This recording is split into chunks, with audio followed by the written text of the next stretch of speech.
is now 6:30.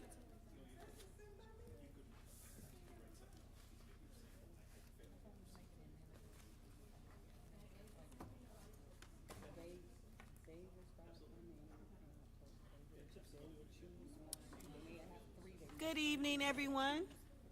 It is now 6:30 p.m. We will begin our Board of Education meeting for Wednesday, September 20th. Roll call. Edgecombe, Here. Franklin, here. Johnson, here. Morton, Here. Phillips, here. Scott, Williams. Here. Please stand for the Pledge of Allegiance.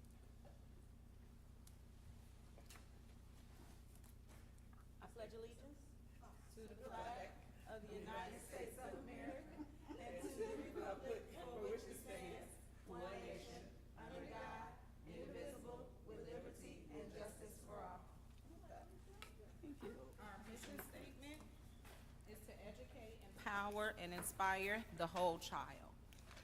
As you all are aware, we are now doing our our closed sessions from 6:30 to 7:30. So at this time, I make a motion to go into closed session to discuss the appointment, employment, compensation, discipline, collective negotiation, bargaining, and board self-evaluation. Motion. Motion by Edgecombe. Second.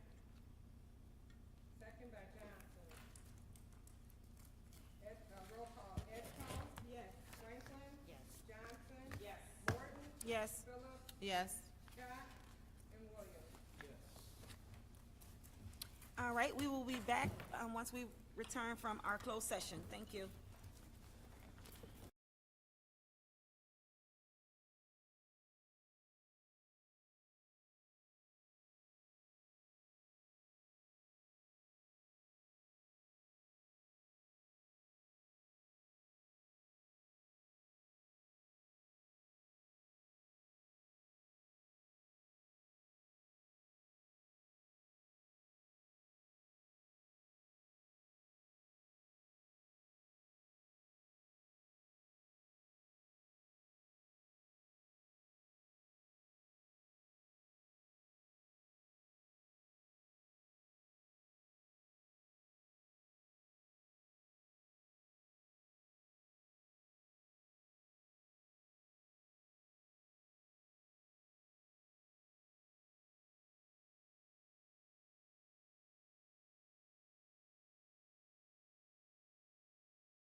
can be okay with it. I'm not okay with that.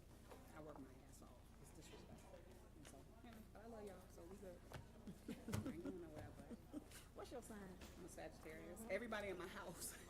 My husband, me. I see you when got you a drink though. Oh yeah, Cutie Pie bought me a drink. Don't get it twisted. That's what I said. I said she either a Scorpio. No, and then I ended up talking to No, some I other know, but I was principals. just- I mean, I other was superintendents. No, I just thought it was funny because I told you, I said, you was like, he was like, you said you let me buy your drink. I was like, boy, you feel like a little puppy. Like, he 29 years old. I'm 50 years old. He told me he's 20. It's today, and it was his birthday. Today, my birthday. You gotta have a drink with me. I was like, I said, boy, how old are you? He said 29. I said, Lord, you don't get away from me, little boy. you don't get away from me. My husband's younger than me about 5 years. Don't worry about it.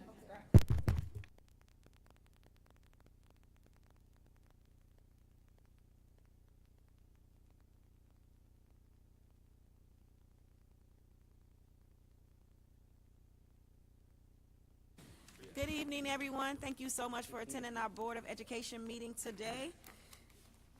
We are now in open session. I would like to call to order our public hearing meeting for our fiscal year of 2024 budget. Motion?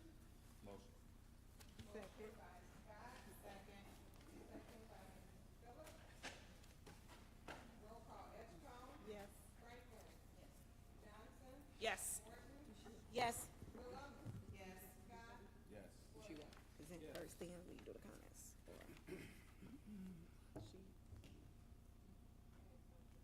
Janisa? Janisa. Yep. I did. Yeah, Janisa first. Okay.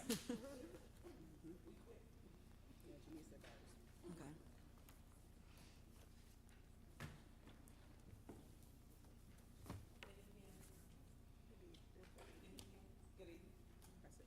Good evening. Can you hear me? Just use your chair coach voice. It's green, but I don't. Can you hear it?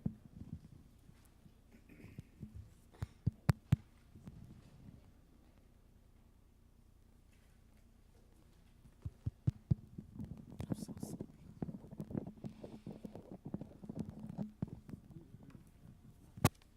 This week has been very busy. I've been here every day because it's 6:30. This has been so much longer.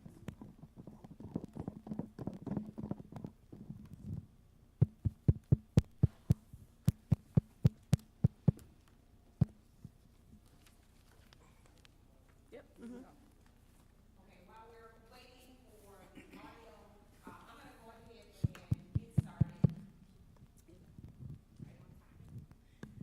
And so I'll go out of order from my presentation, but I want to make sure that the major assumptions associated with the budget that will be presented, okay.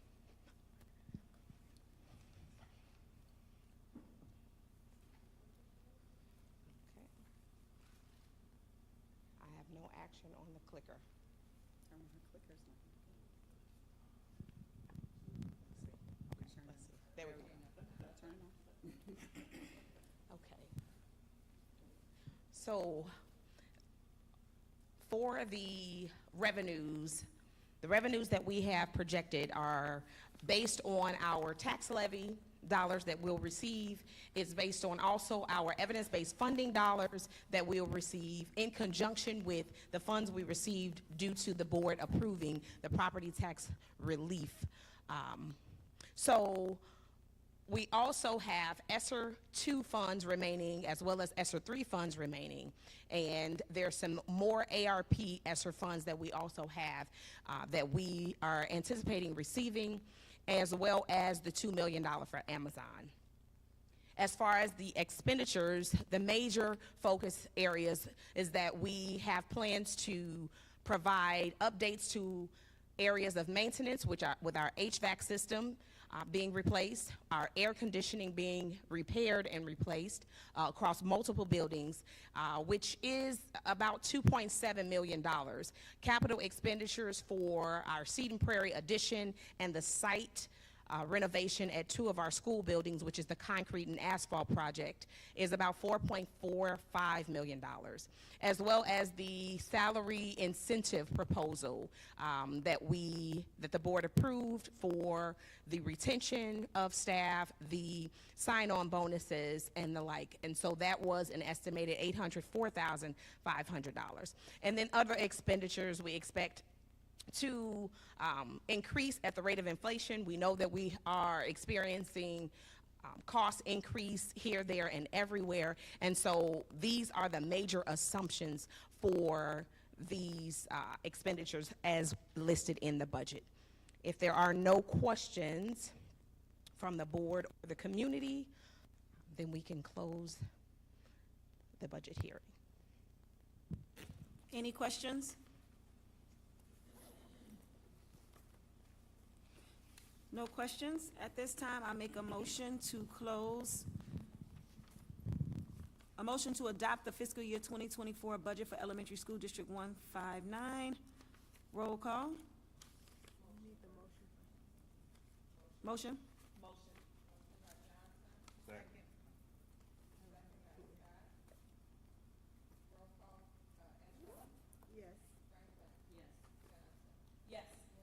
Yes.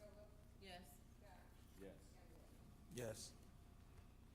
That motion was made upon the recommendation of the superintendent and does not hereby approve and authorize the president, secretary, and superintendent of Elementary School District 159. At this time, make a motion to close our budget fiscal year 2024. Motion?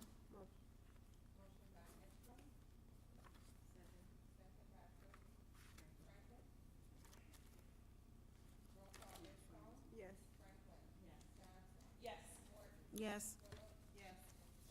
Yes. Motion to go into open session for our Board of Education meeting.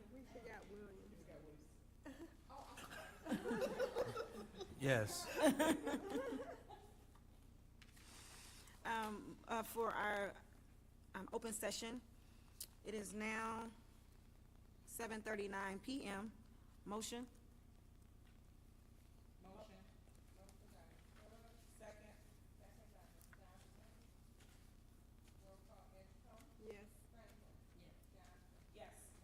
Yes.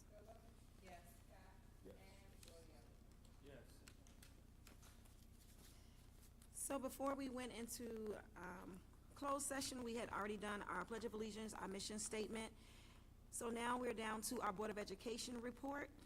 The board had the opportunity to attend this weekend on September 14th through the 16th. We went to the CUBE conference, which was downtown Chicago. At the CUBE conference, we had the opportunity to do networking opportunities, and we learned a lot of different things at this CUBE conference, which we actually had a dinner amongst each other, which was very, very beneficial. I think we're starting to grow as a board. We all have the same common ideas, and I'll let each board member tell what they learned at the CUBE conference. If you guys would like to just, this was Ken, well, I'll just say Ken and Johnson, because this was their first time attending the CUBE conference. You guys want to touch base on that? Yeah, so it was a good experience just to see what other districts are doing across the nation. There were some great ideas around, teacher retention and how to tackle that, as well as, building out some grow your own programs that, stuck with me, and be looking forward to see how we can implement some of those things even further, so. Just to add on to that, similar, just great experience, especially being able to talk to board members across the nation and that are having similar issues that we have. You sometimes think that you're the only ones that are going through this, but just a lot of ideas of, how to run our board meetings and communication, retention, like Ken said. So it was overall a great experience.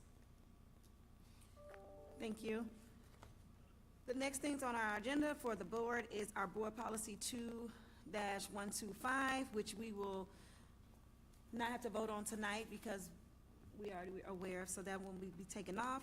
And then board policy 5240, the board will be making a motion tonight to amend that policy, which pretty much will now allow for suspension to administrators without pay.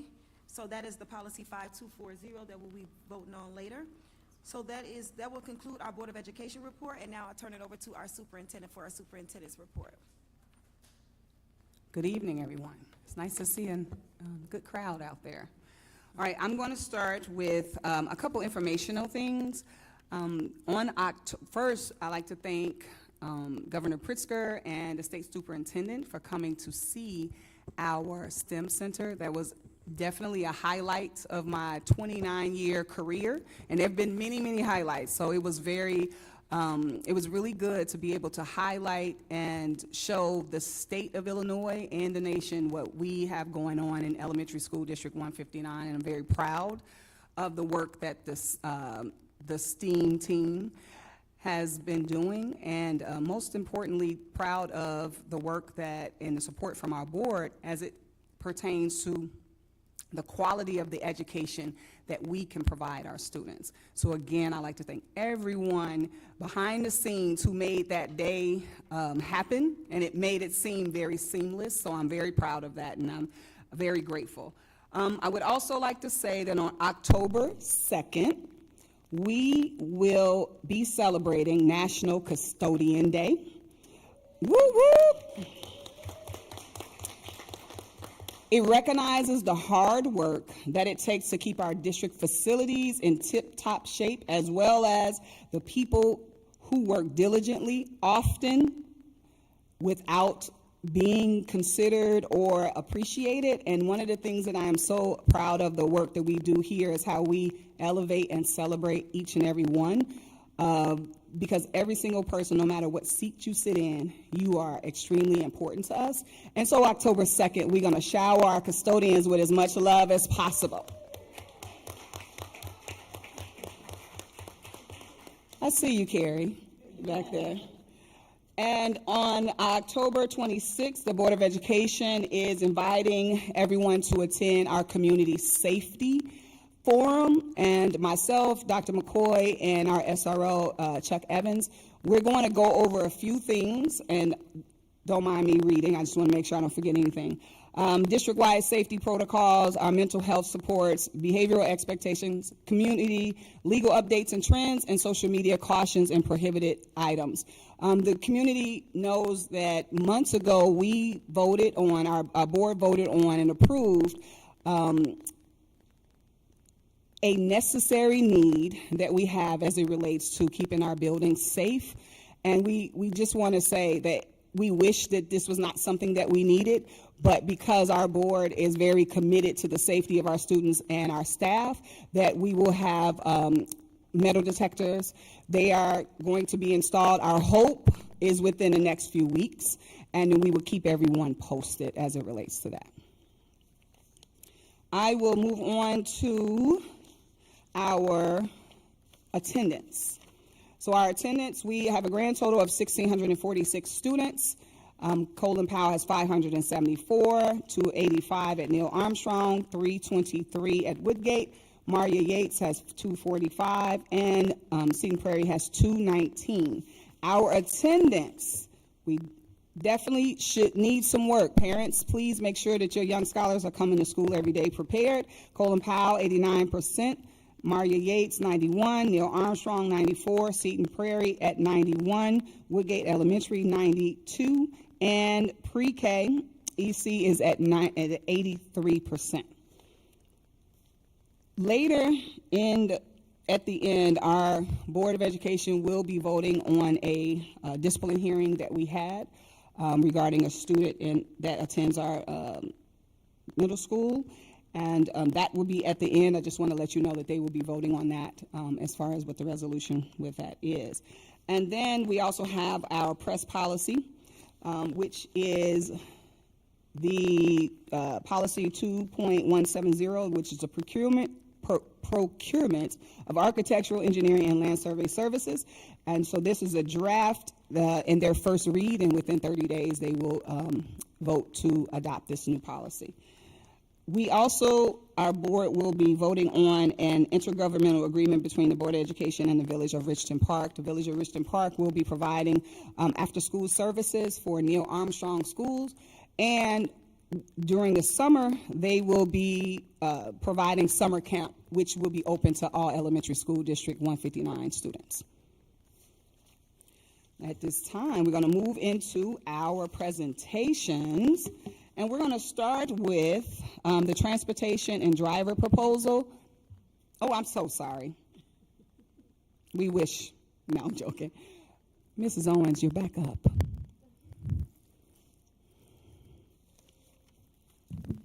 All right, I hope this is the last time for this evening.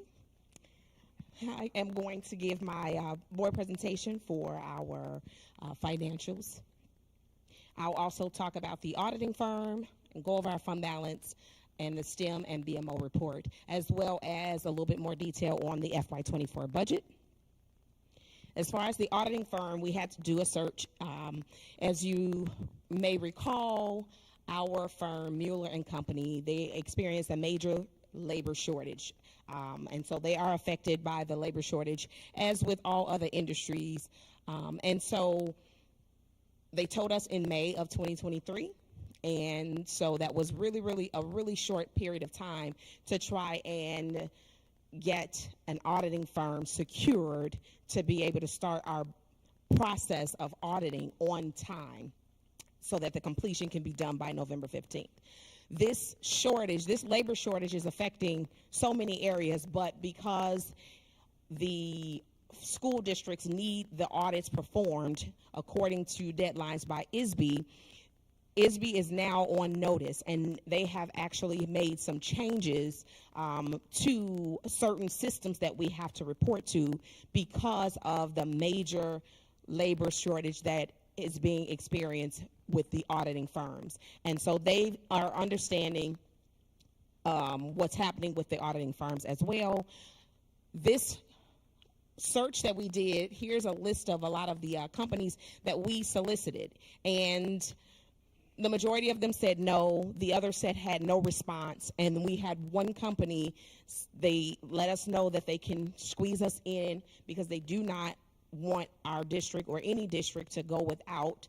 And they also wanted us to note that they really can't get started until the end of October at the earliest, and that the report is probably not going to be ready until the end of February. Now, we're usually supposed to be done in November, and it's supposed to be presented to the board by January.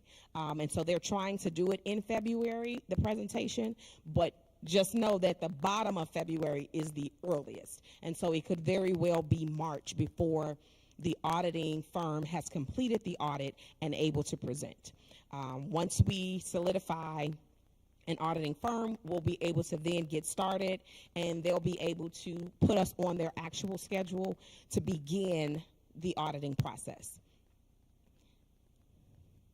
This is the scope of service. They are going to provide the services that our district needs as far as our financial statements, making sure that they take care of the year ending June 30th of 2023. And they've also proposed that they can, for 2024 and 2025, they'll be able to already have us on the schedule and start in a timely manner. They'll also do the preparation of the different footnotes that are required, and they'll be in compliance with the accounting principles that we have to abide by.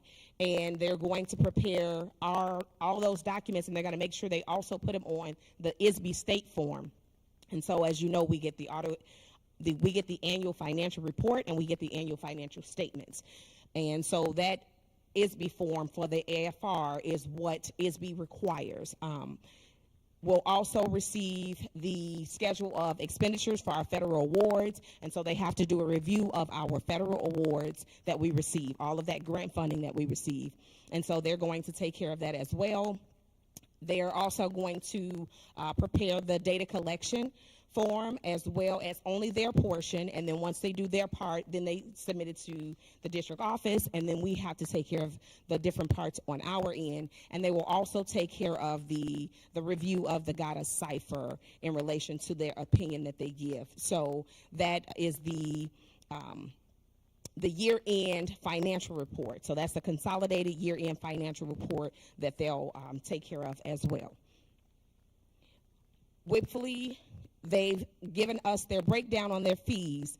And so the total for FY23, well, the year ending June 30th of 2023, the cost is $47,700, and they have proposed and presented for 2024 and 25 the $49,750 as well as the $52,000.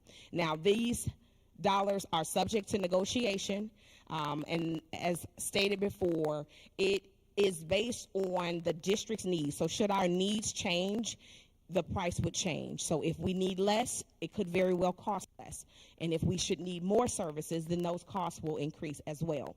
And it also depends on, you know, what's going on as far as, is that auditing firm staffing more people or less people? So all those things will be factored into the negotiating of the next year and the following year costs. Any questions regarding the auditing firm? Very well. I'll go into our fund balance. So this is our July of 2023 fund balance. We have a beginning fund balance of $43,083,678.46. Revenue, $546,342.48. Expenditures, $1,956,750.13. Should we end the school year to date, our ending funding balance, should we end the school year as of July of 2023, our ending fund balance would have been $41,673,270.80. Keeping that in mind, with this same time last year, we had a beginning fund balance of $38,776,100.10. We had collected revenue of $1,138,397.87. Our expenditures, we had expensed $2,823,249.51. And had we closed the year out July of 2022, our ending fund balance would have been $37,091,248.46. Keeping in mind that the expenditures has a lot to do with last year we were paying heavily on the project for the STEM and admin building. Any questions regarding the fund balance? All right, so for the STEM expenditure report, there's a small change. There was an invoice received from TRIA for about $900, and so it changed the dollar amount in the architect's cost. It was $774,000. Now it's $775,000. But if you want me to go through the detailed explanation of each dollar amount, if not, I'll move forward. Are there any questions regarding the STEM expenditure report? Okay. As far as the BMO expenditures, the dollar amount is $8,687.20. These dollars are, again, this presentation is so that we can see exactly what is being used on the card before it comes onto our actual report, the payables report. So these dollars are actually on the payables report as well, but this just gives you a line by line so that you can see full transparency of what is the card is being used for and what account it belongs to, which department it belongs to. Any questions regarding the BMO charges? Now we'll go into a little bit of depth on the FY24 budget. So the timetable is set. August 9th, the Board of Education approved the tentative budget.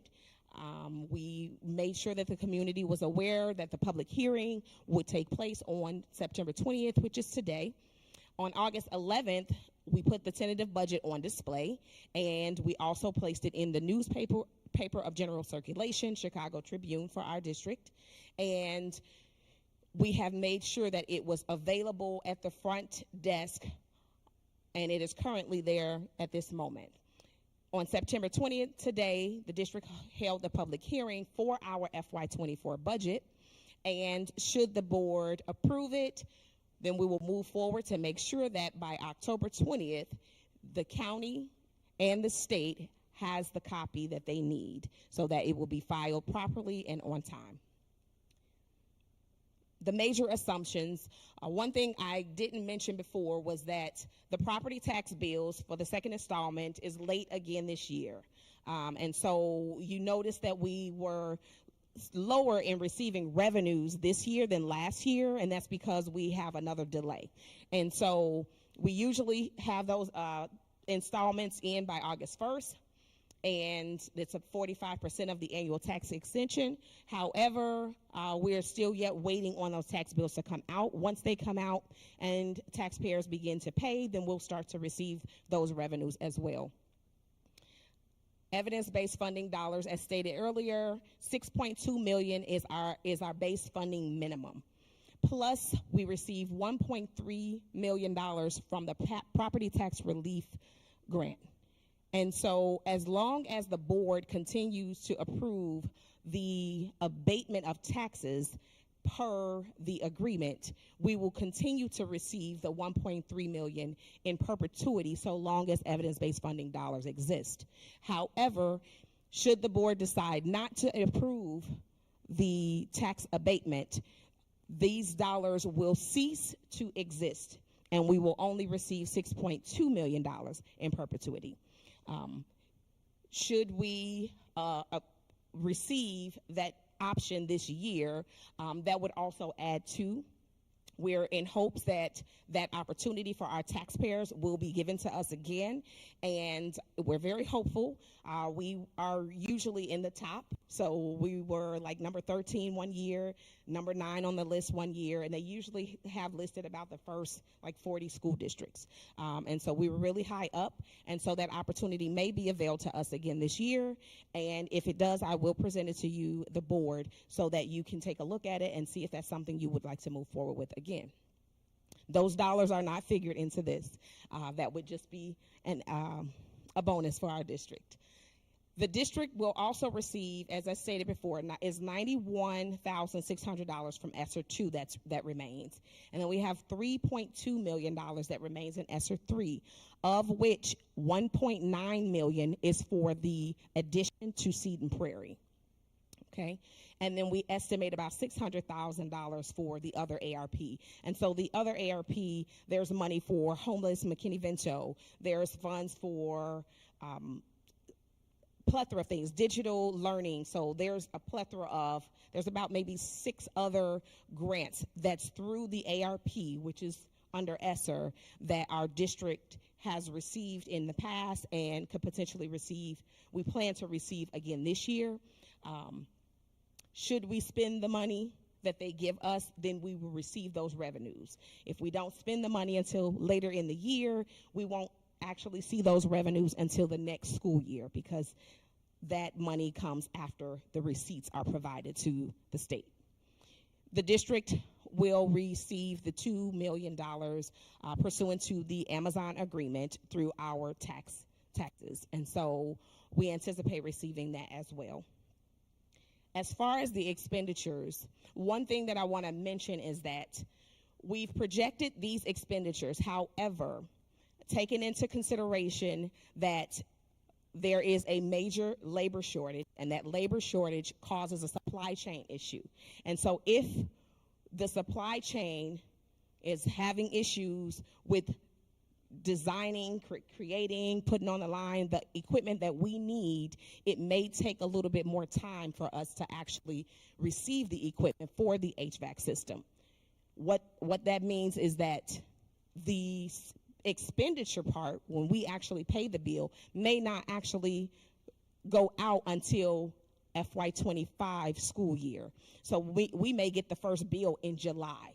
Once that happens, should that happen, these expenditures we won't actually feel until the following school year once the bills come in. And so I wanted to make sure that that was understood, because it could very well be that of our projected expenditures, about $3 million will not be realized. We won't know that until we're able to get a grasp on how soon the equipment and installation can take place. But we wanted to make sure that it was budgeted for in the event that we get it.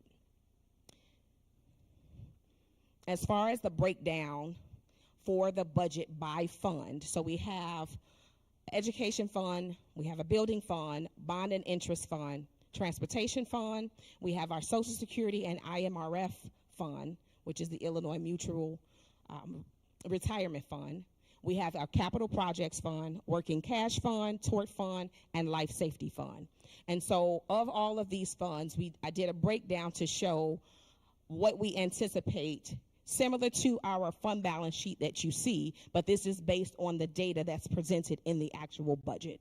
And so looking at this, we began with the $43 million. We anticipate the revenues to be about $47 million. We anticipate our expenditures to be at $52 million. And thereby our ending fund balance would be about $38 million. And so, as you recall, you may recall that I mentioned that in order for us to use any of our fund balance, we have to first deficit spend in that fund in order to pull into those funds. And so here, as you'll see in the ending fund balance for the building fund, we will, toward the end of the school year, once we know more accurate numbers, exactly how much we'll need to pull from our ed fund, as well as our bond and interest fund. And so I want to make sure that I explain. Years ago, our district sold some alternate bonds. And those alternate bonds, in the language, the agreement, it stated that only a portion would be paid from taxpayers. The remaining balance would be paid by the fund balance, through the fund balance of the district. And so where we're seeing this negative now, it's from that agreement, from those alternate bonds from years ago. And so we'll have to do the same thing that we did before. We'll use the fund balance from the ed fund, and then we'll pull that into our debt service, our bond and interest. Same thing we will do with our capital projects. Any remaining balance that is a negative, we will pull those funds from our fund balance to cover them. And we'll do that at the end of the year by way of transfer of funds, as we've done in the past. We wouldn't want to start it at the beginning. I know it doesn't look pretty in the beginning, but if we do it now, we don't know what the picture is going to look like at the end. And then I don't want to have to do it again. So we wait to the end. Any questions regarding this breakdown by fund? Very well. This concludes my budget presentation. If there are no questions, that is the end of my report. The dispensary. We see that we're getting the money from Amazon. When are we going to get tax money from the dispensary? I can pull their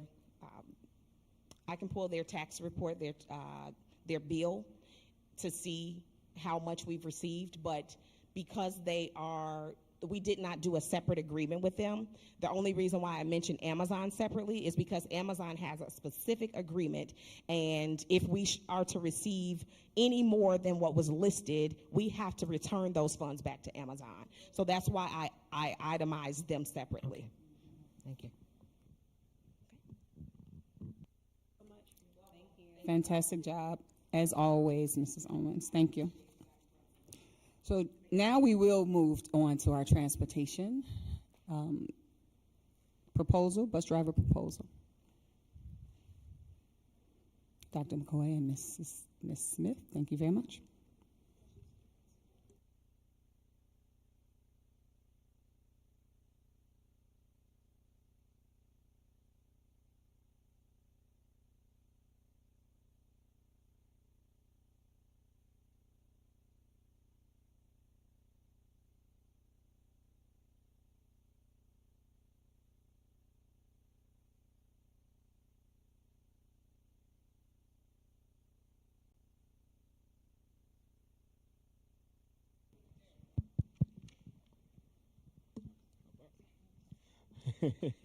No, you good. Dr. McCoy, Assistant Superintendent of Educational Services and Operations, and I'm here with Ms. Kim Smith, my Administrative Assistant / Transportation Coordinator, and we're going to talk through the bus driver compensation and competitiveness. This is a proposal that we'll be going through. All right.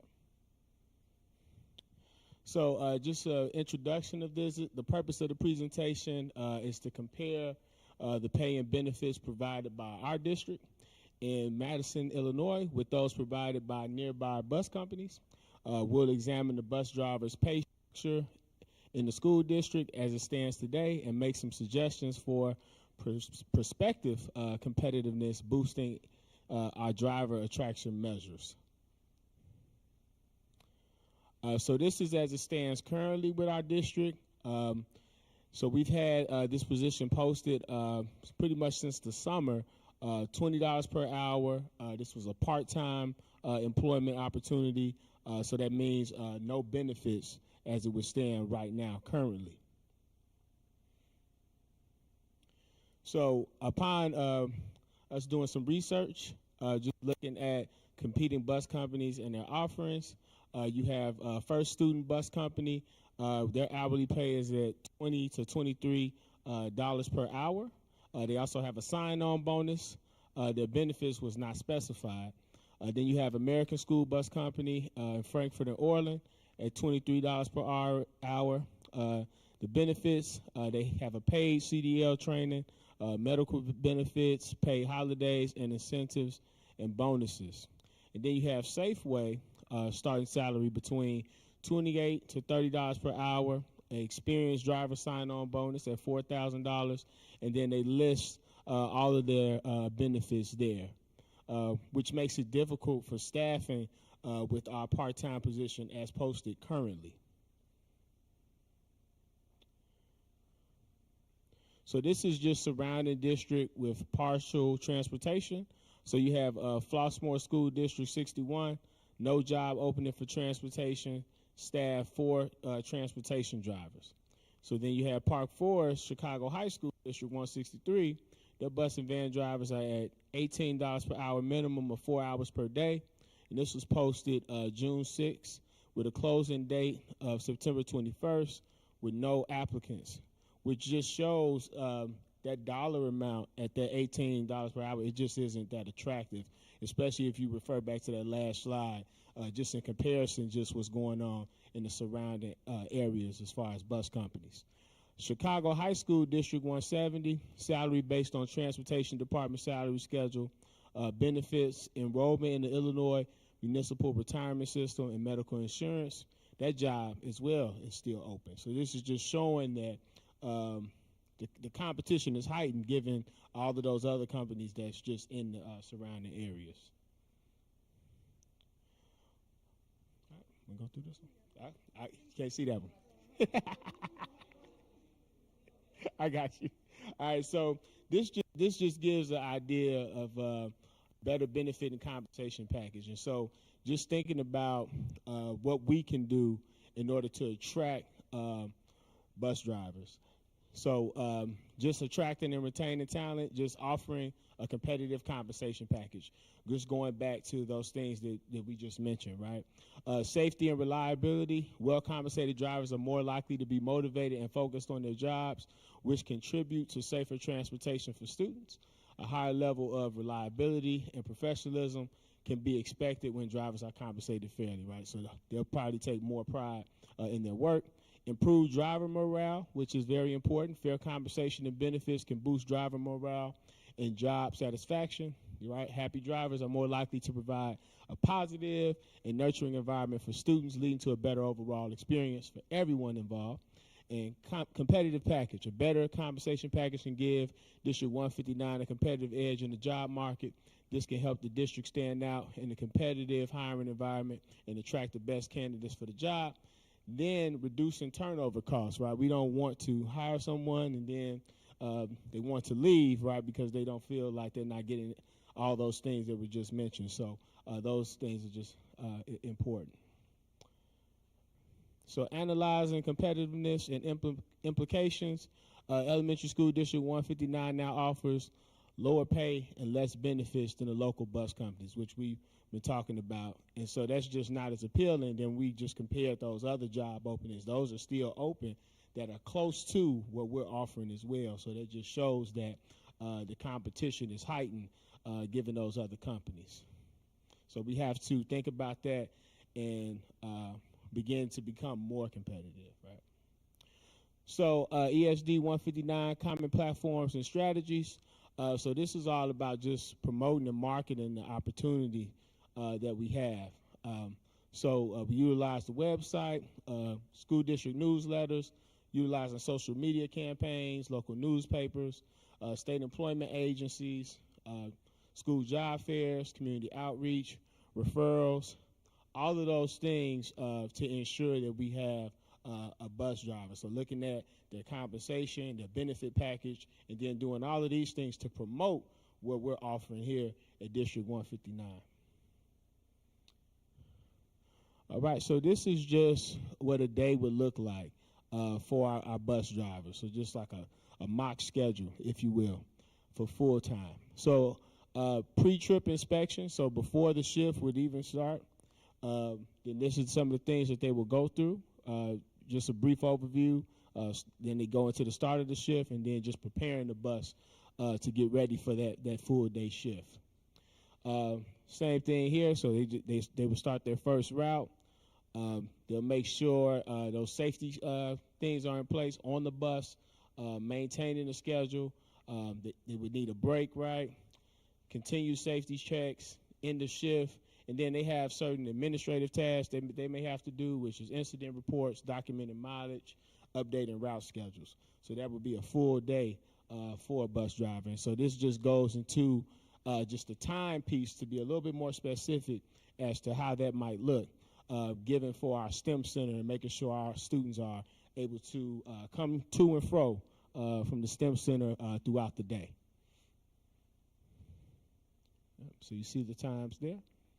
Yep.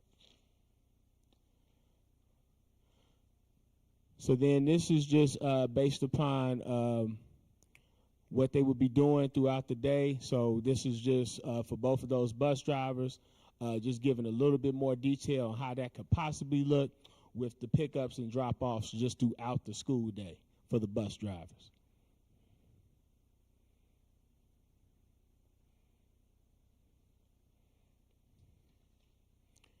Right.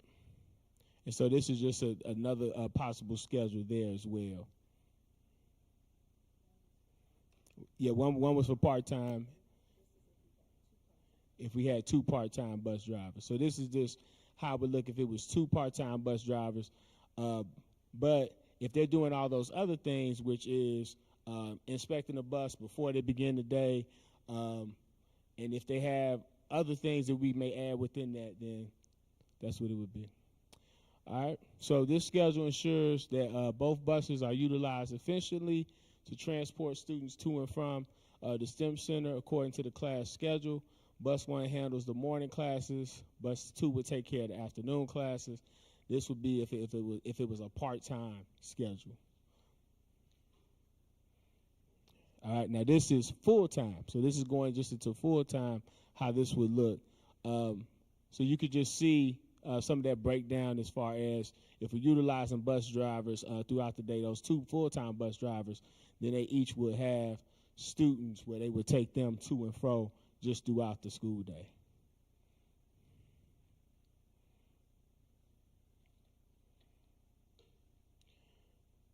So just pretty much summing up just what's been presented, this is just in an effort to have our 2 full-time bus drivers if this proposal is approved. So in order to do that, we must increase pay and benefits to be on par with or better than those offered by nearby bus companies in order to compete in the labor market and attract qualified and trustworthy bus drivers. With the aid of these strategies, the district will be able to find competent drivers and create a secure and efficient student transportation system. All right. So thank you. And that's the presentation for the proposal to hopefully have full-time bus drivers. One question. So we're looking for 2 bus drivers. Let's say one gets sick or has to call off. Do we have a plan for that? If you don't, I mean, it might be something that's in the works. I'm just kind of wondering if that's in the works and that's something we're looking at. Yeah, for sure. So that's something that we would have to think more about. But if one call off, we would still have the other bus driver that could take those routes. The afternoon, Yeah. one morning, one afternoon, they can still Yeah. do it. So that gives us capacity for 5 classes in the STEM Center every day if we can get this done. So that's really good. For sure. Thank you, Dr. McCoy and Ms. Smith. I Excellent have job. one more question. So how many schools would this, how many schools would be getting bused in this proposal? Would it just be one school per day? Yeah, all schools would have the opportunity to take advantage of the transportation. Of course, Colin Powell is closest, so depending on, but all schools. So Colin Powell would walk, but there is a schedule that the STEAM team, they keep, and so it depends. So maybe one day it might be Woodgate, the next day it could be Seton Prairie, et cetera, et cetera. There's schedules, but that's 5 classes in a day, and it can be 5 from one building or 5 from another building, like that. And so it's broken down like what, 1st grade through 5th grade, or is it K through? It's pre-K through 8. Okay. All right, thank you. Thank you. All right, we have teacher learning and accountability. Mrs. Fields. And I see the TLA team is here. TLA on 3.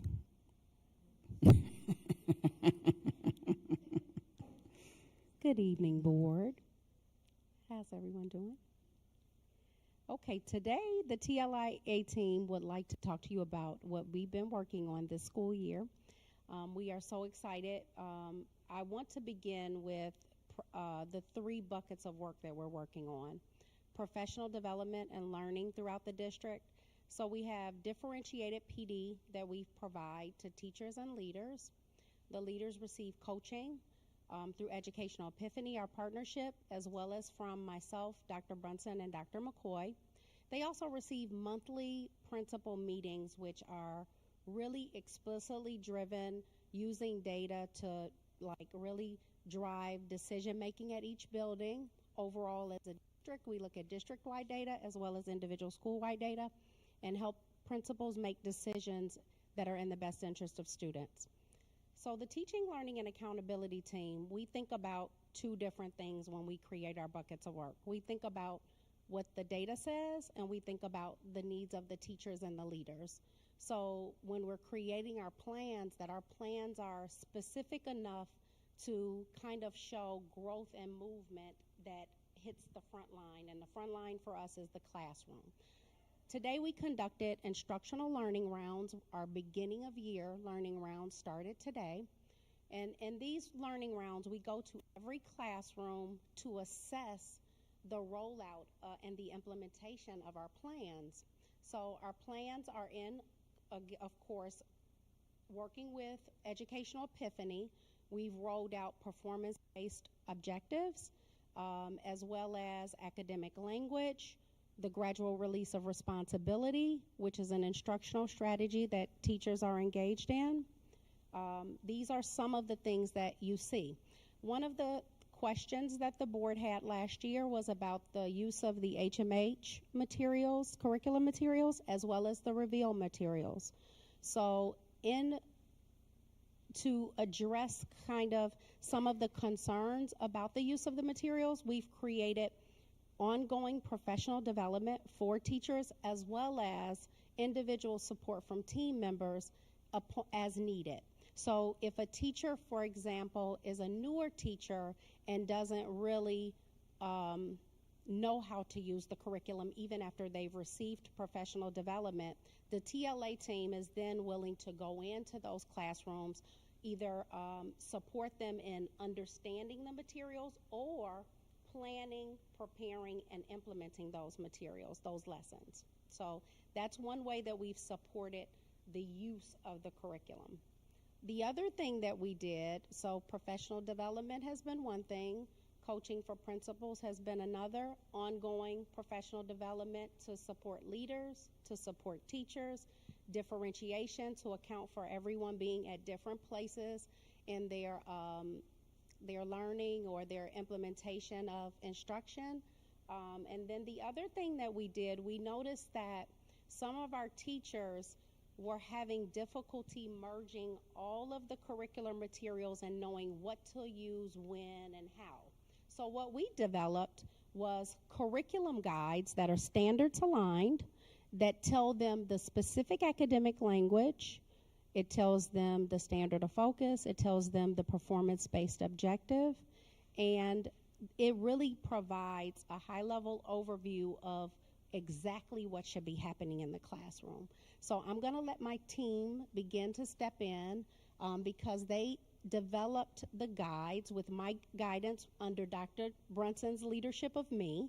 So we are incredibly blessed that our superintendent has a really high level of instruction to the point of really knowing exactly what should happen in terms of the planning phase, the preparation phase, and the implementation of curriculum, instruction, and outcomes for students.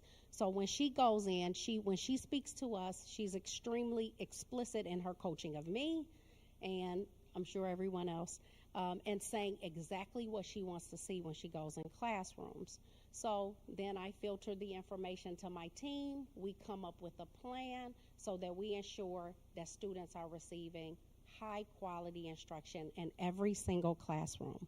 So let me let my team jump in and talk to you about the curriculum guides and exactly how we've tried to make this work very efficient and effective for our students. Good evening, everyone. I wear the hat of ELA, so I will be breaking down the ELA curriculum guides for you. Did you skip one? Okay, so sample I pulled is 4th grade. As you can see, there are different boxes of work for how the teachers are to use this. The focus is standard-based instruction. So as you can see in the instructional window, this is their time frame. They have the first quarter to work through the standards because the hope is that as we're doing standard-based instruction, we're working on proficiency, application, mastery. The second step was to marry HMH to educational epiphany. So what did that look like?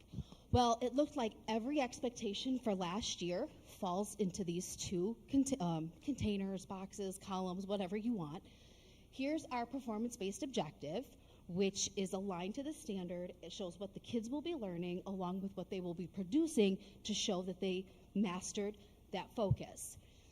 The academic language here is all of the words that the students should be able assessed on and understand that understanding this academic language is connected to this, to their learning, to mastery here. The next step for this year was using our guided questions. Our guided questions are aligned to the performance-based objective, which is aligned to the standard, which brings back to show proficiency, mastery, application. Here, right here, is our HMH alignment. So the difference between last year's focus and this year's focus was an HMH at Module 1, Lesson 1, Week 1. That's not how standard base works. In HMH, it spirals, which means there's constant introduction of standards and constant understanding, assessment, which leads little to no time for application or mastery, which is why we're connected and married with educational epiphany. So here's a jumping off point. Some teachers will understand standard-based teaching, jump into it, and hit the ground running. Some teachers need a little bit more processing. How do I start? Where do I go? And that's where the TLA team comes in to help.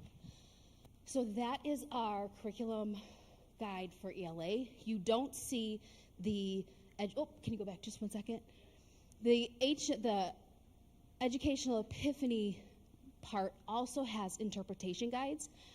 All teachers should have electronic access to it as well as binders. And in that binder, it also gives added resources for application and mastery. And then here is our sample of a 5th grade writing guide. So this looks a little different. In the instructional window here, oh, one more thing about the other one that I forgot is if you follow that instructional window, I have aligned it that the heavy hitter standards that students will see on IAR and FWA should get to proficiency. That's right. Okay, here's writing. Teach what we have. Same thing with writing. You have an instructional window. As you can see, there's a first quarter for one standard. This box breaks down everything in the standard. This box bullet points what concepts need to have modeled instruction for this writing. This box, students will know, bullet points how the teachers can check themselves to know that their instruction is showing application, understanding, and movement and growth. This box right here is what the end assessment or the ongoing writing assignment and revising and editing and final product, what you will be. As you can see, it's very just open-ended. So with the hope with this is when teachers use it, knowing their students, they will pull out, if it's informative writing, what are they interested in? Because once the student starts to write what they're interested in, that high-level engagement stays. So you can go through the whole writing process and they can see their revision, their editing, their final product, and then presenting it. Do we have the foundational? Okay, so this today was rolled out with Dr. Dickey in the afternoon. The Kindergarten Foundational Skills Curriculum Guide was also created, but this is just for K2, which is foundational skills. So as you can't, like, it's just a snapshot. So they also have an instructional window. They have a standard it is aligned to. They have concepts of print, which is a constant ongoing discussion.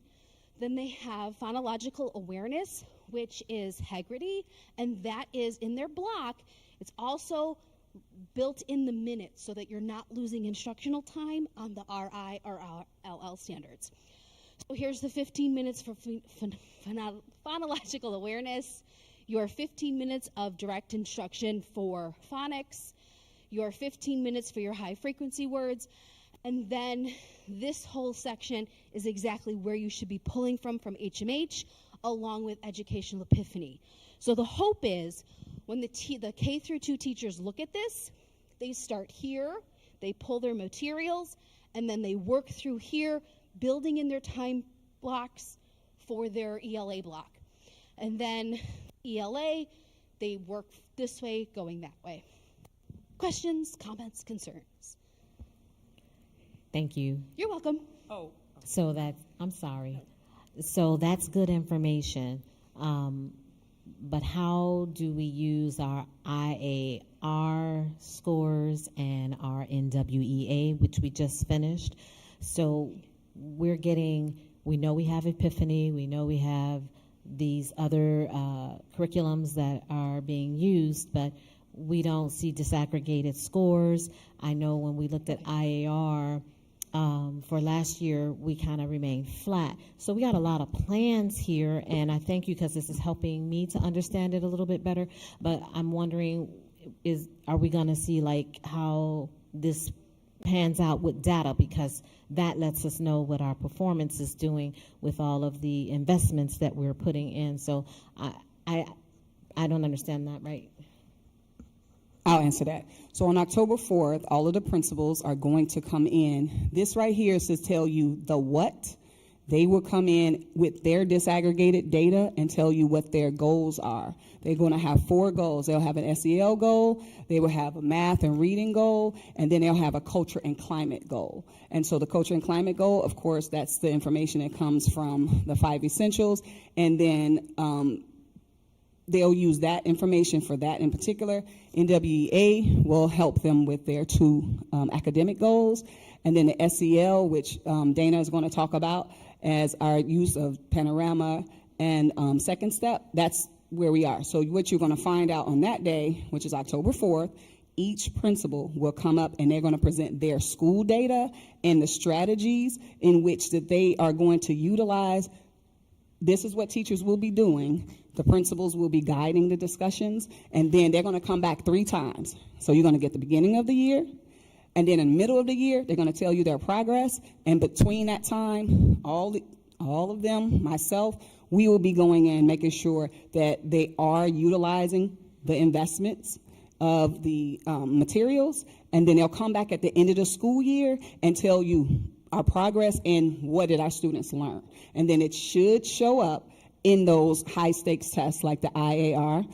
But remember, this is our first year having all of this together foundationally last year, but then you're going to start to see the progress. What is really important, I'm saying this and I want to look out to everyone, it is extremely important that all of our teachers are utilizing the investments of the HMH, STEM scopes, as well as Reveal Math every single day at a high level to make sure our students will see the progress. If it's not showing up for kids, it's because our job is to make sure that they're doing that, and then they teach, and then we are able to see the improvements. So yes, it's coming. Today, they just want to show you everything and how they have created the environment for teachers to be successful, and then the teachers now teach. Everyone is doing their part. It will look different, but we had to bring it all together, and then you'll be able to ask the principals all of that. They're going to talk about their strategies and what they're going to be doing. Okay, my question, I'm a little confused because I know you had said instructional rounds were today, but then you were saying this information was just given out today with Dr. Dickey. So okay, that was the 2 things I did here. So I'm just a little confused. So Dr. Dickey had 2 rollouts. The first rollout was performance-based objectives and academic language. So in our learning round, we checked to make sure that the expectation So that from was last today? year, that was today. So We checked- and I'm sorry to interrupt. No, that's so okay. did schools know that was today? They did not. They did not. They were unannounced. We explained to principals at the beginning of the school year that we will have unannounced pop-ins to ensure the things that we are asking them to do is actually happening. And then now we are giving feedback to principals and then figuring out how do we support the needs.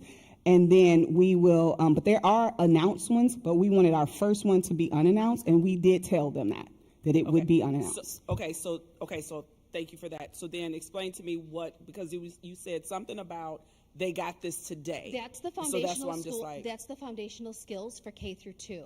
So the learning round, the instructional round, they were not held accountable for that. okay, got it, okay. Okay, that's, okay. That didn't include that. Okay, got it. Any other questions? I'll continue. Good evening. I'm Lisa O'Donovan, Math and Science Coordinator. So I'm going to talk to you a little bit about the curriculum guides for math as well as for science for this year. So to piggyback a little bit off of what Ms. V said, we did the same thing. Her and I worked together to make sure that what we were creating was pretty parallel across the content levels. So you'll notice for math, you'll see the same type of information on the curriculum guides. However, math is a little bit different of a subject in which the topics build on each other. So we have to ensure that the way that we're teaching our standards makes sense in terms of our students' mastery in order to move on to the next topic. So you will notice on the math curriculum guides, we again have the instructional window. We also have the standards, so both teachers and students know what the standards of focus are. We included the performance-based objectives as well as the academic language and the guiding questions. Those 3 resources came directly from Educational Epiphany. Those are the resources that we want to encourage our teachers to utilize in their daily instruction in terms of what we were looking for today in our walkthrough. Where were their PBOs? Did they have their PBOs posted? They came right on our curriculum guide. What academic language are our students able to articulate when somebody goes in and asks them questions? Also included on our curriculum guide. And those guiding questions are there for teachers to use as checkpoints to make sure they're monitoring the progress of students as they're going through for mastery of those standards. We also included the Reveal Math resources. We are in year 2 of our Reveal Math adoption, and so all the resources were included in terms of what teachers could use to address the instruction of those given standards at any given time. Okay. I'm happy to report that we are off and running with STEM Scope Science. So our curriculum guides, you will notice that they say draft on them. They say draft for a reason, because one of our columns is currently blank. And the reason why that column is currently blank is because Ms. Davis and I and her team are going to work together to continuously update our STEM scopes so that teachers know other opportunities outside of STEM scope to incorporate STEM not only in their classroom but also over here at the STEM Center. So it's a running document that we're going to continue to update. However, we also included on our science curriculum guides the same similar information in terms of the instructional windows. We have our NGSS standards on there. We have performance-based objectives, which our teachers were very excited to get this year for science. The academic language, as well as the guiding questions, and then links to all of the STEM scope resources. So you'll notice there's blue hyperlinks on there. That is all hyperlinked to our STEM scope curriculum. So teachers don't even have to fish through their teacher's guide to find it. You click on it and it opens up to a PDF document. You have it here. I'm happy to share with you that STEM Scopes is happening in our classrooms. A couple weeks ago, we had an unexpected box show up with some holes in it that contained mealworms for our 3rd grade scholars. There was a little bit of a panic because some of the mealworms escaped, but our 3rd graders were amazing in working with our mealworms. So I have videos of some of the teachers that sent it to me of their students engaged in really watching and observing what the mealworms were doing. They were over the moon excited, and I've had teachers say to me, this is great. I haven't seen my students engaged in science like this in a long time. So they're very, very happy, and I'm happy to report all the mealworms are no longer in district office. We saw STEM Scopes in action today as well in a 5th grade classroom, talking about the food web and herbivores, carnivores, omnivores, and it was really amazing to see our students engaged in that. So we are off and running with STEM Scopes as well. And as I shared, we will continue to work with the STEM department to make sure that we're aligning STEM Scopes with the STEM department so teachers know the opportunities of other activities they can do within their science labs in their building as well as over here at the STEM Center. I've also included some additional resources from STEM Scopes. So here's an example of the standards alignment in terms of planning for STEM Scopes. I included all of that in with our curriculum guide, so teachers to click on that and it hyperlinks directly there for them. Currently, the TLA team is in the process of meeting with grade level teams to assist in the implementation of the curriculum guides. We had meetings with the middle school teachers at our opening day institute, and now we are going around to the K-5 buildings and hosting grade level meetings so that we can not only continue to see what our teachers need in a more smaller setting, but also offer that support moving forward. We are also going to be providing after-school professional development in those targeted areas of need as the year continues to move on. Today was our first after-school professional development, as Ms. V shared. I called it a build and take because teachers were able to come over here to the STEM Center. They engaged in the professional development. It was only for our K through 2nd grade teachers because it was on foundational skills with Educational Epiphany. They engaged in the professional development, then they got to take all their materials with them. So they left out of here with boxes. We had teachers rolling carts out in the parking lot, and they were very excited to get to work with these foundational skills.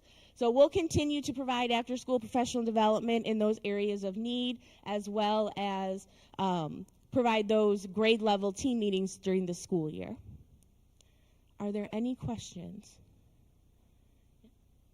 I actually have a question.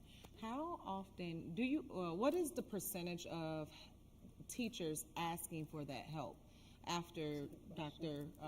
Fields had stated that you all had rolled it out, you're meeting with them, and they have that open door policy?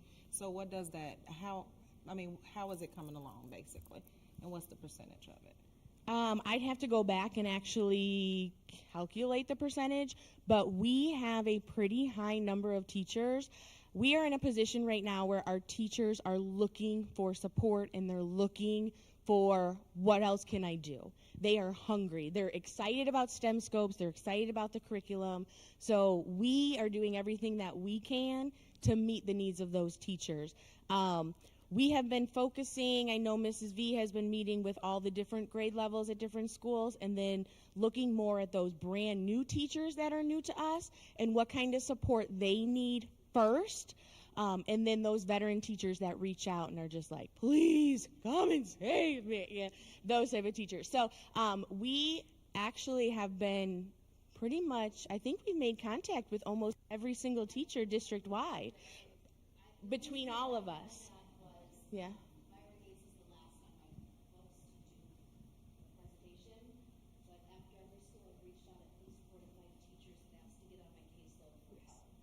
Does this, so, It's just a matter of me figuring it out in my schedule. so Does I this just want include, to add one more thing. We are focusing on high-quality Tier 1 instruction, but we're also working with the Student Services Department to develop interventions and Tier 2 and Tier 3 intervention support for the students that are in the greatest need, right? But one other thing I want to say is that we are prioritizing creating instructional blocks that provide data-driven small group instruction, and I want to talk a little bit about this because the question was asked, this is the what, how is the data included in this? And I want to answer that from a little bit of a different approach. All of the data is used to drive the decision making.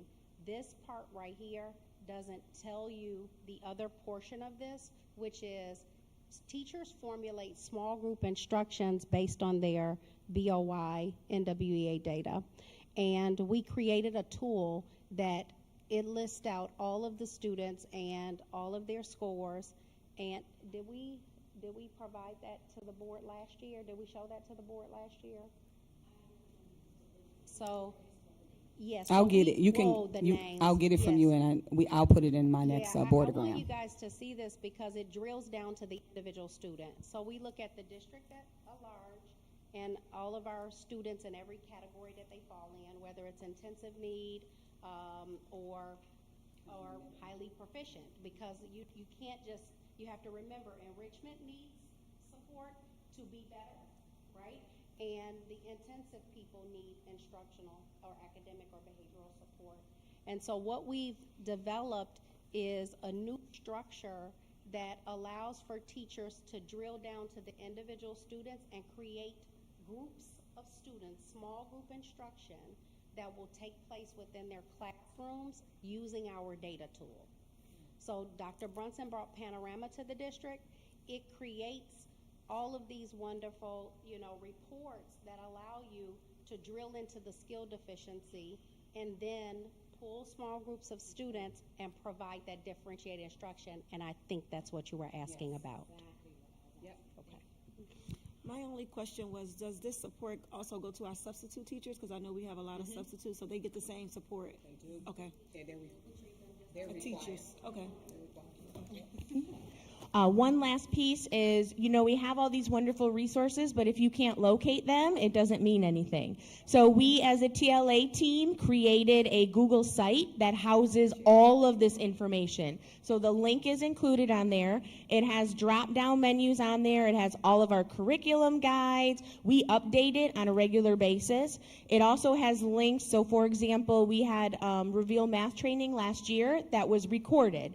So the links are on there. Teachers can go on and rewatch that training. All of our second step scopes and sequences are on there. It is a one-stop shop for all of the resources, curriculum-wise, that teachers need. And everybody has access to it within the district. Awesome. One last question, I'm sorry. So with all of that and you identifying students by performance, do targeted instruction, so will there ever be a time when we would go back, well, not go back, have tutoring, like after-school tutoring or? Yeah. Yes, we are actually in the process of developing an after-school program. I have some very lofty ideas that I am, I want to create this university. So I would like to have these little universities at every school where students are walking according to skill need and are not according to grade level. And so it's coming. It takes time, and you also have to consider the readiness of your staff to take on such a large task. So my vision is huge, but I have to also remember to develop the structures that support them in getting there. And Dr. Brunson has told me, okay, Dr. Fields, scale it back a little bit and bring it to where they are right now today. It's lofty, it's great, it's wonderful. We've both done the work at that level, but we're not there yet. So how do we, break it down a little further so that we can build? We want our foundation to be really, really strong, so that as we begin to increase the rigor, the expectations, we also couple it with the types of support that they need to successfully and implement it with fidelity daily, whether we're standing there or not. Okay. Mindsets, changing hearts and minds. Thank you. Just one quick Yes. thing, and then Dr. Runson, if you could see about this, we can't access the site. Oh, Yeah, we because can. they're Okay, thank you. outside. Yes. Okay. Thank you. Are We'll there make any sure other that you can. questions for TLA?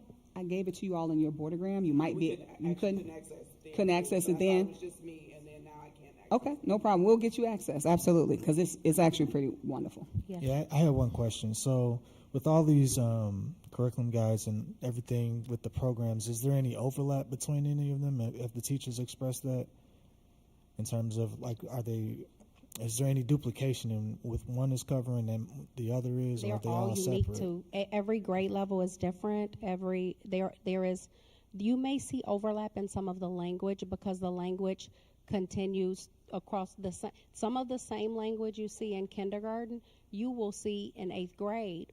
But by the time we've done this for many years, the students know that language inside and out because we're explicitly teaching what the language means. And so as we begin to develop, and you will see a change over the next few years as you see one grade level goes through it with fidelity, and as they build upon it, it will become more and more robust. But every last one of them are different. Yes. And last but not least, TLA on 3. 1, 2, 3. TLA. All right, to round us out would be Miss Ash. As she walks up to the stage. Best for last. Oh, the best for last. I want to preface this with, there are two things that we have been really focusing on. There's many, but the social-emotional learning of our students, and of course, high-level instruction on a daily basis for every single kid in our district. So these are the two things that we are focusing on today for this discussion, and Dana is going to go through what we are offering. And again, on October 4th, the principals will come in and they will discuss their SEL goals and their academic goals. Well, thank you all for allowing me to come before you. I am going to present on social emotional learning and a little bit of MTSS at the same time. So to go back for SEL, I want to go back to the Children Mental Health Law that was created in 2003. Absolutely. The Children's Mental Health Act in 2003. On that act, it says 1 out of every 10 students are in need of some mental health services.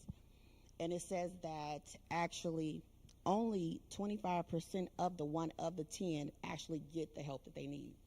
So that tells you, and that told the world, that we needed to do something in regards to SEL. So what ISB decided to do was to create standards. So from those standards, in your packet is what you have is the wheel. That's the first document you have. On that wheel, it kind of goes into second steps, actual 5 competencies. So they want children to know self-management, self-awareness, social awareness, relationship skills, and responsible decision-making. So with that, we have to ensure that our students know how to be productive citizens. That is the goal.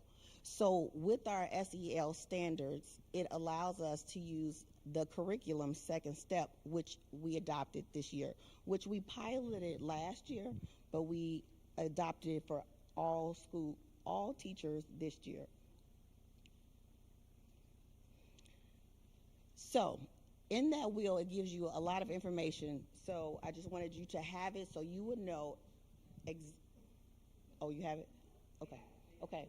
But I now want to introduce my borrowed person, Ms. Adaman, from TLA, who has been supporting me and assisting me in regards to some things for MTSS. So this shows you that across departments that we're working together, and it's important to marry the two to allow students to get the best academic as well as social emotional learning in the district. Good evening. My name is Laura Adama. I'm new to the district. I actually grew up in this district. I'm a graduate of Neil Armstrong School and South High School. So it feels really good to be back. None of my teachers are here any longer. I have been working with the amazing TLA team on the curriculum guides and also helping with a lot of the foundational skills. That's kind of my wheelhouse. I'm a kindergarten teacher for 21 years and reading specialist, so the foundational skills for reading are really important to me. So I've been helping the TLA team with that. I've also been collaborating with Miss Ash and the Student Services team to support students and teachers. I've helped incorporate the SEL second step scope and sequences onto our beautiful TLA team website, so you'll find that there.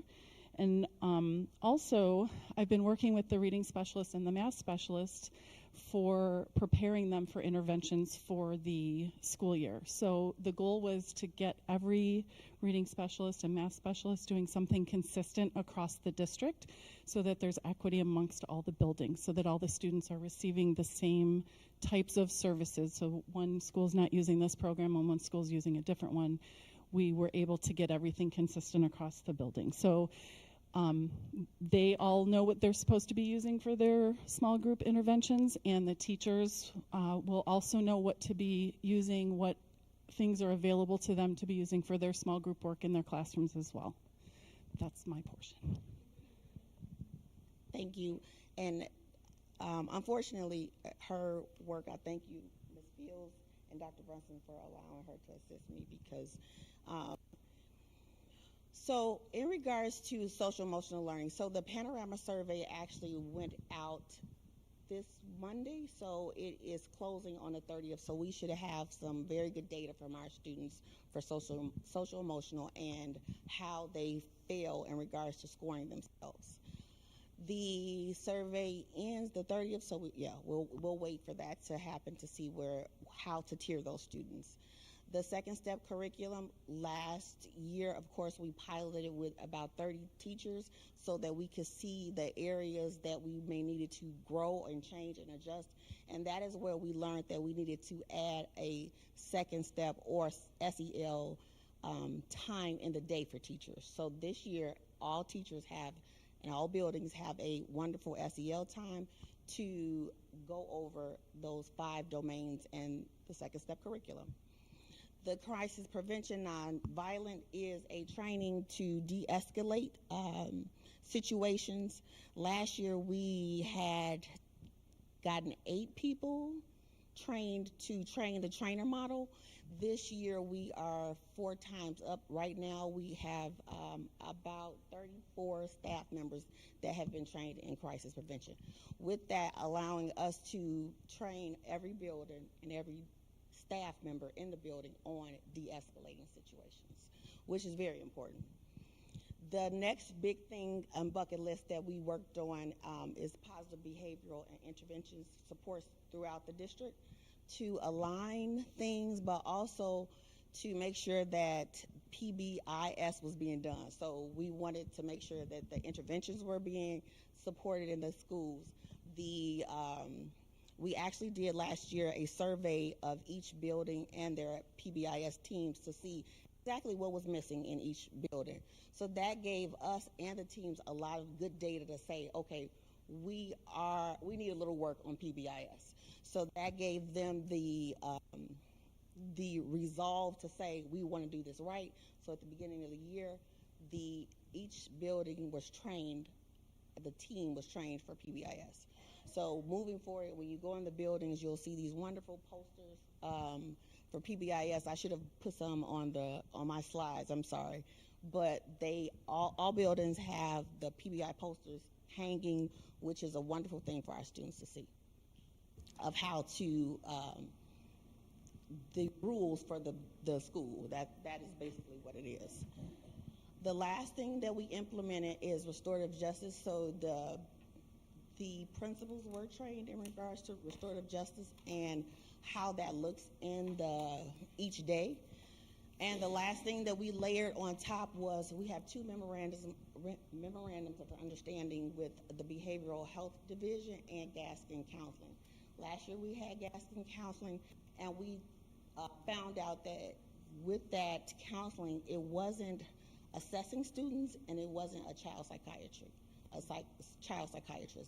And the Behavioral Health Division, we actually have direct access to a child psychiatrist if a parent wants their child assessed, which is really huge because that's not normal for us to be in a agreement with any kind of behavioral health person to say, okay, pick up the phone right now and your child can be assessed. Question about the panorama survey that went out to every child. What kind of questions?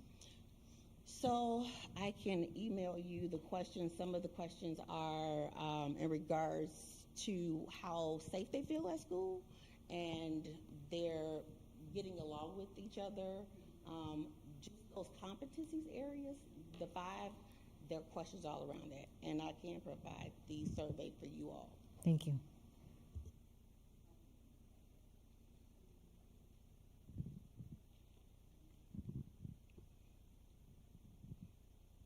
So Ms. Fields went into saying that there are certain things that all students should get across the board. And so she is ensuring that all students are receiving a high quality instruction. So that is right in line with social emotional. All students should receive certain things like SEL curriculum. I'm going to play a video. Nope. Can I play a video? The first one, can you do the first one with the students?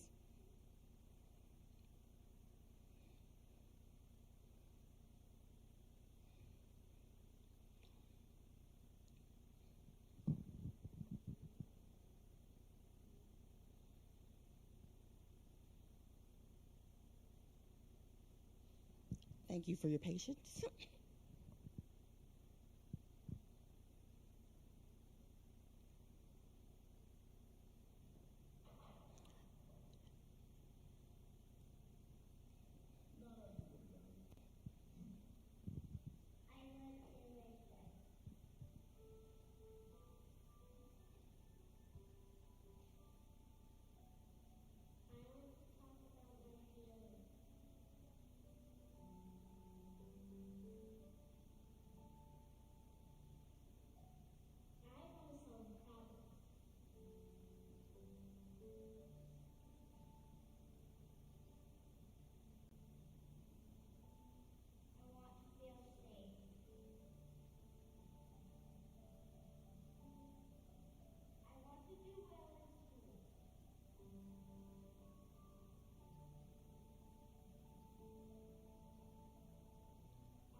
Of course, in the background, there were the teachers actually teaching from the curriculum. So in the background, you saw all of the things that they were trying to teach students, and it goes into what the students desire from the SEL standards. Can you play the next one for me? So those are the things that we want our children to do after having being taught second step daily or weekly or bi-weekly.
So that is crisis intervention, which all staff, the goal is for next year, everyone is trained in CPI.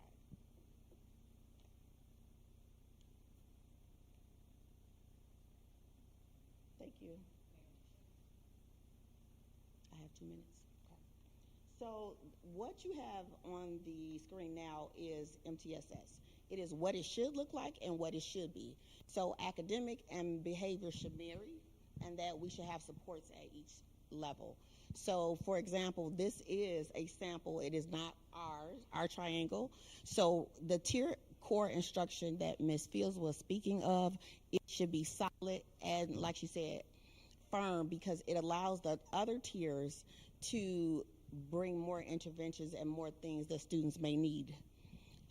We will have this wonderful tier together and interventions in by the end of the year, and you will see what we have at our district. But this is a mock of what should be.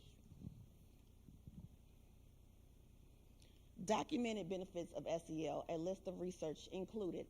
In a meta-analysis of 213 schools' SEL programs, participants demonstrated significantly improved social and emotional skills, attitude, and behavior, as well as an 11% point gain in academic performance. Children who are socially and emotionally competent have more friends and are more have more connection with positive peers and less likely to be rejected, isolated, or bullied. Children with friends are happier and more successful in school.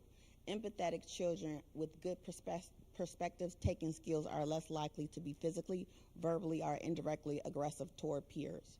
Children's social relationships affect their feelings of connectedness to school, which affects their sense of academic competency. The social emotional competencies of students is important component of effective bullying prevention. Those are all the research. I don't know if you still can click on it, the research and how it is quoted through research. And this is the last slide. Fairness is not giving everyone the same thing. Fairness is giving every person what they need to succeed. So that is what we're trying to do, and with the students as well as the staff in our district. Any questions? Thank you, everyone. We have been busy, trying to meet all of the needs.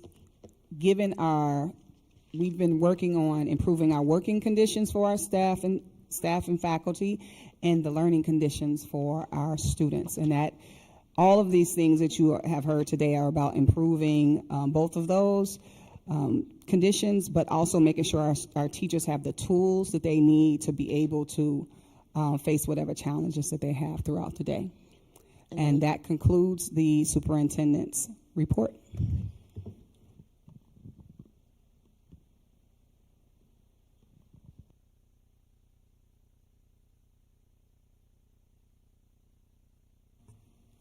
Thank you all so much for those detailed reports. At this time, we will go over our consent agenda.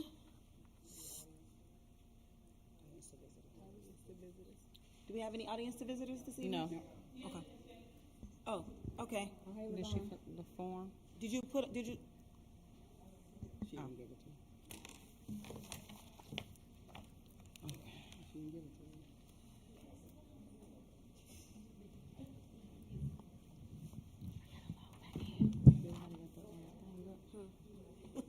Because I had logged out. Hold on.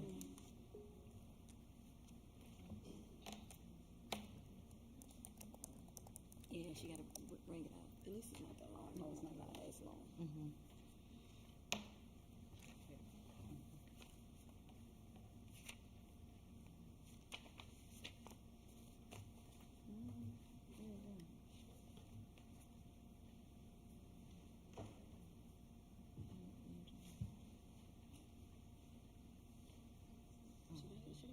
I see it.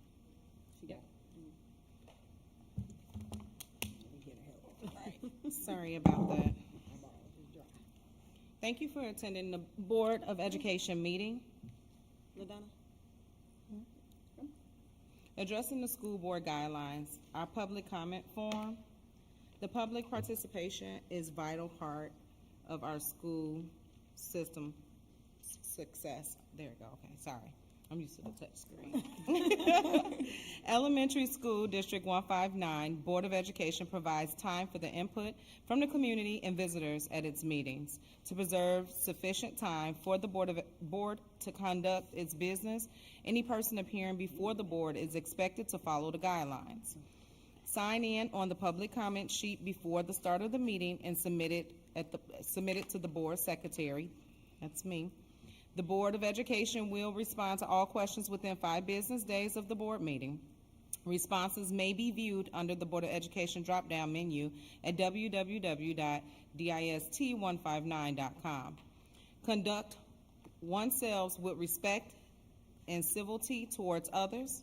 And the purpose of public comment is to allow the public to provide their input on school issues. The comments made by the public are not an expression of the opinion or position of the school, Board of Education, or any of the individual board members in their official or individual capacity.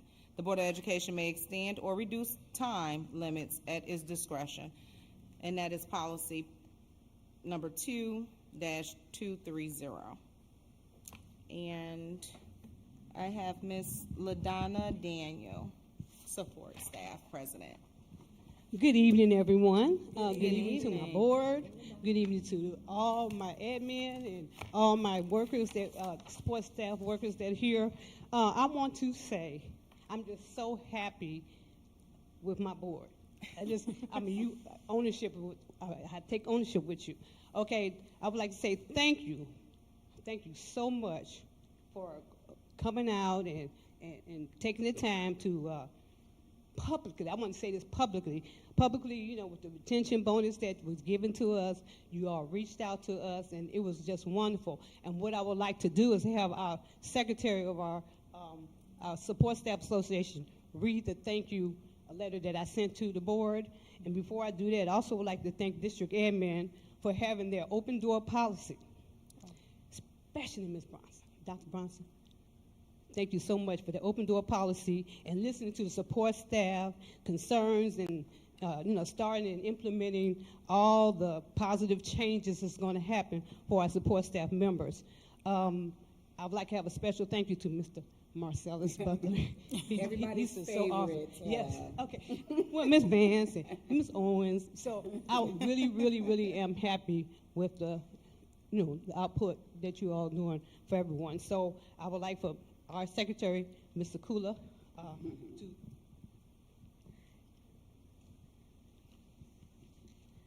I've been called upon to say, oh, thank you. A special thank you note.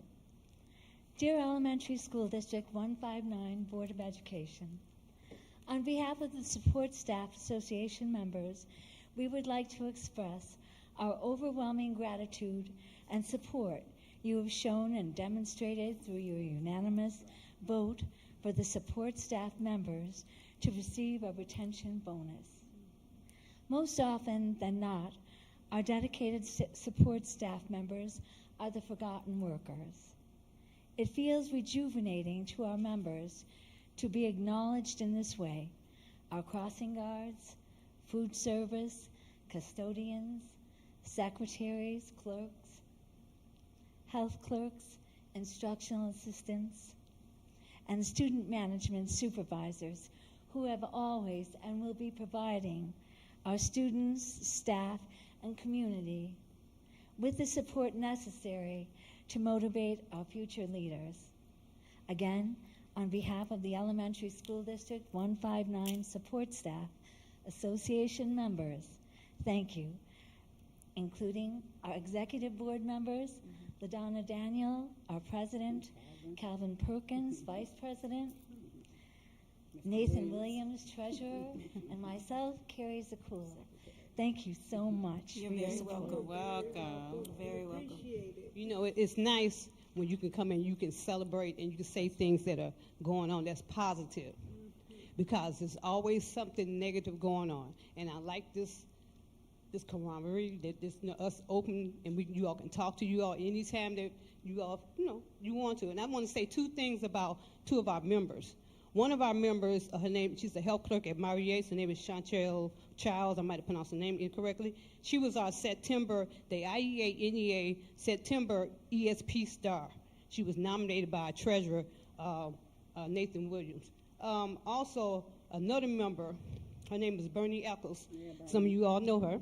Bernie Eccles, we have a conference every year. Our support staff have a conference. It's called One Conference in Oak Brook, and she'll be presenting at that, and she's gonna be talking about her mother, Tida what's the name? Tida Pickett. She was an Olympic star. She was an Olympic star. She was the first African American Olympic star. You know, they talked about Jesse Owens, but they didn't talk about the females. So I just want to give you all that too. So thank you so much. Thank you for having your time. You know, it's nice to see everyone. You all have a great day. Thank you. As we say, we celebrate and elevate. Every single person is important to us, no matter what seat you sit in. Thank you so much, LaDonna and Carrie. Are there any more audience to visitors? No, ma'am. Okay, that concludes our audience to visitors. So at this time, I make a motion to approve our consent agenda. Motion. Second.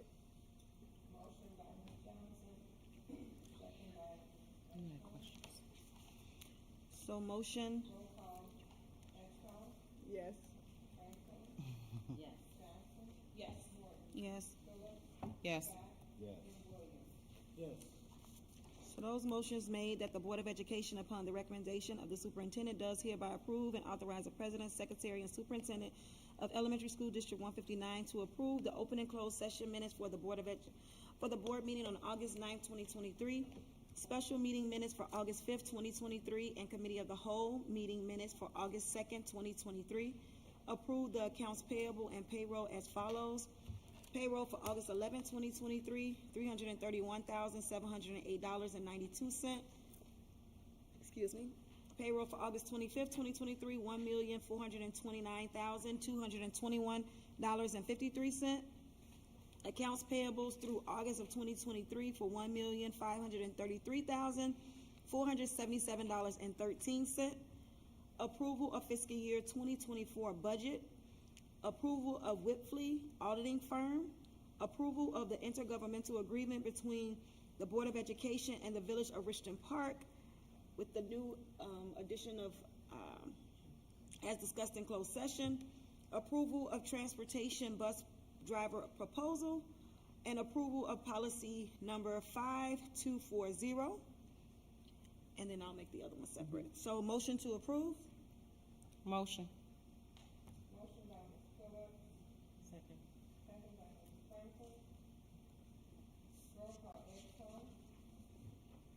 I just had one question, Mrs. Morton. Is that, are we agreeing that they will cut once a week? Yes, that's what the recommend, that she's taking back to them. So we're just approving it and then they'll change it. She asked if that intergovernmental was, I said, based on what we discussed in closed session. So we did want to make one amendment to their proposal, which was to cut Neil Armstrong. We would like Neil Armstrong cut once a week. They will be starting back their after school program, so we did agree to that. So they were champions. So champions will begin back at Neil Armstrong. They'll be beginning with 40 students that attend Neil Armstrong will be able to do after school, and then the summertime it will be open to all the students in our district. So we are agreeing to approve their intergovernmental agreement. So motion, we're done. Roll call. Ashcombe? Yes. Franklin? Yes. Johnson? Yes. Morton? Yes. Phillips? Yes. Scott? Yes. Williams? Yes. Motion to amend Board Policy 5240 by deleting the sentence, administrative staff members may not be suspended without pay as a disciplinary measure. We will be removing that, and administrators will be able to be suspended without pay. Motion? Motion. Motion by Ashcombe. Second. Second by Phillips. Roll call. Ashcombe? Yes. Franklin? Yes. Johnson? Yes. Morton? Yes. Phillips? Yes. Scott? Yes. Williams? Yes. Motion to approve the resolution authorizing alternative placement in lieu of expulsion for student number 10954. Motion? Motion. Second. Franklin. Second by Phillips. Roll call. Ashcombe? Yes. Franklin? Yes. Johnson? Yes. Morton? Yes. Phillips? Yes. Scott? Yes. Yes. Motion to approve certified staff employment. Leslie Jennings, hire, long-term sub. Tanya Dawson, hire, long-term sub for math at Colin Powell Middle School. Leslie Jennings will be long-term sub ELA at Colin Powell Middle School. Leticia Southard, hire, long-term substitute 5th grade at Cedar Prairie. Tiara Taylor, hire, cadre substitute at Colin Powell Middle School. And Kirsten Coleman, rescind as a cadre substitute at Colin Powell. Approval of the support staff employment. Sandra Laguna's resignation, instructional assistant at Cedar Prairie. Nidra Williams, resignation, IA at Maury Yates. Jakeisha Sims, resignation, IA at Colin Powell. Lorenzo Skinner, resignation, instructional assistant at Maury Yates. Amber McCall, resignation, instructional assistant at Colin Powell Middle School. Brian Zuniga, resignation, IA at Maury Yates. Jaleesa Booker, resignation, IA at Cedar Prairie. Bridget Shell, resignation, full-time food service worker at Neil Armstrong. Opal Anderson, hire, administrative assistant to executive director of business services and HR at the district administration building. Bridget Shell, hire, full-time food service worker at Neil Armstrong. Jaleesa Booker, so did she resign and then she rehire? Okay. So she resigned and now she wants to come back. Okay. Because it's on, that's why I just want to make sure I'm. So, no, so, rescind me saying the hire. So, Bridget Shell will resignation, full-time food service worker. Jaleesa Booker hire. Yeah, she put it on twice, for hire and take back. But then she resigned again. Okay. So Darren Benton hire IA at Colin Powell Middle School. Sarah Turner hire IA at Mara Yates. Milan Jackson IA at Woodgate hire. Tyrone Perry hire custodian at Colin Powell. And Samira Johnson internal transfer to a IA at Mara Yates. Motion to approve. Second.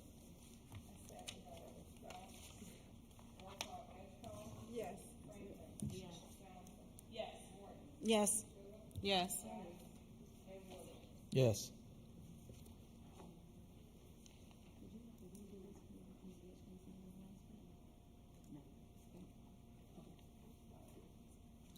All right. That concludes our Board of Education meeting for Wednesday, September. Oh, yeah. Oh. I don't see that one.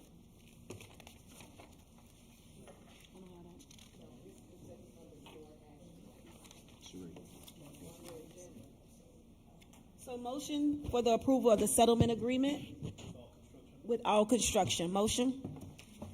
Motion. Second. Yes. Yes. Yes. Yes. Yes. Now, motion to adjourn. Thank you all so much for coming out this evening. We really appreciate it. Have a great evening. You got a motion to close. I'm ready to go. I'm sleepy.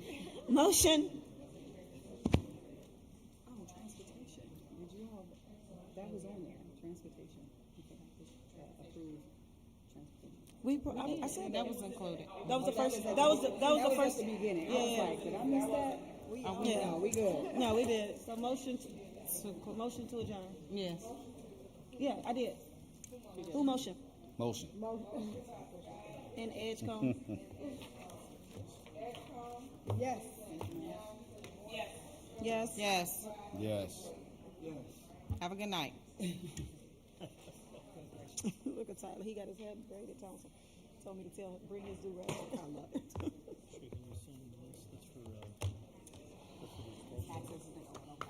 I'll resend it to them. And then so they can. Okay, good. All right, you all.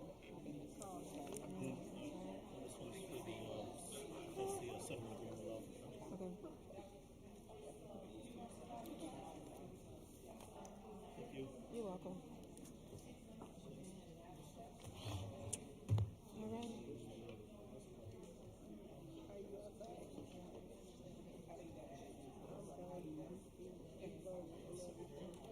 Madam Secretary.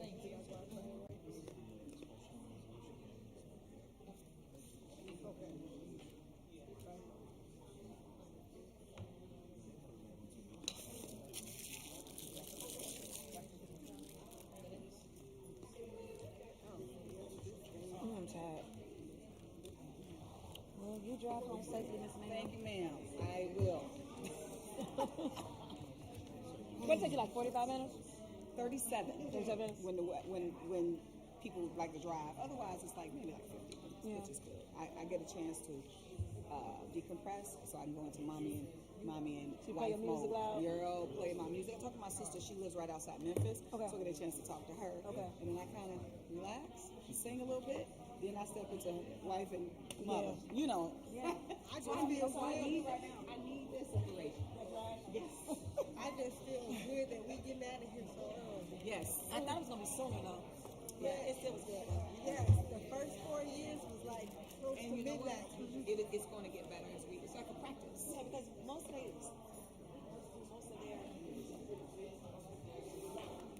speeches or whatever. That's right. And the only reason why we didn't do it this time, the next week, is because of all the principals are presenting.